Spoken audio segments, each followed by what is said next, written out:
Super Kings ఫ్రాంచైజీని మరో 2 ఏళ్ల పాటు నిషేధించాలని ఆ జట్టు అభిమానులే డిమాండ్ చేస్తున్నారు.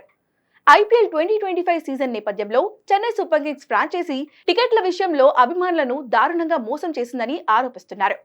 టికెట్లను అధిక ధరలకు విక్రయించడమే కాకుండా సగం టికెట్లను మాత్రమే ఆన్లైన్లో పెట్టారని మండిపడుతున్నారు. ఐపీఎల్ 2025 సీజన్లో భాగంగా మార్చి 23న చెపాక్ మైదానం వేదికగా ముంబై ఇండియన్స్ తో చెన్నై సూపర్ కింగ్స్ తొలి మ్యాచ్ ఆడనుంది.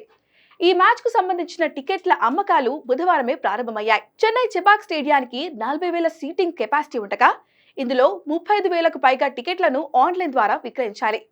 అయితే ఆన్లైన్లో రిలీజ్ చేసిన క్షణాల్లోనే టికెట్లన్నీ అయిపోయాయి. టికెట్ల కోసం గంటల కొద్దీ ఆన్లైన్ వేదికగా వేచి ఉన్నా దొరకలేదని, అసలు టికెట్లు ఆన్లైన్ ద్వారా అమ్మడం లేదని సిఎస్కే ఫ్యాన్స్ ఆరోపిస్తున్నారు.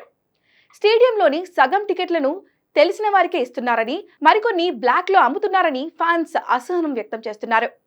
40,000 టికెట్లు మాత్రమే ఉండగా ఈ మ్యాచ్ కోసం 2,50,000 మంది వేచి చూస్తున్నట్లుగా గణాంకాలు చెబుతున్నాయి. చెన్నైలో ధోనికి ఫుల్ క్రేజ్ ఉండడంతో పాటు ముంబై ఇండియన్స్ తరపున రోహిత్ శర్మ బరిలోకి దిగుతుండడం కూడా టికెట్ల డిమాండ్ ను అమాంతం పెంచినట్లు తెలుస్తోంది.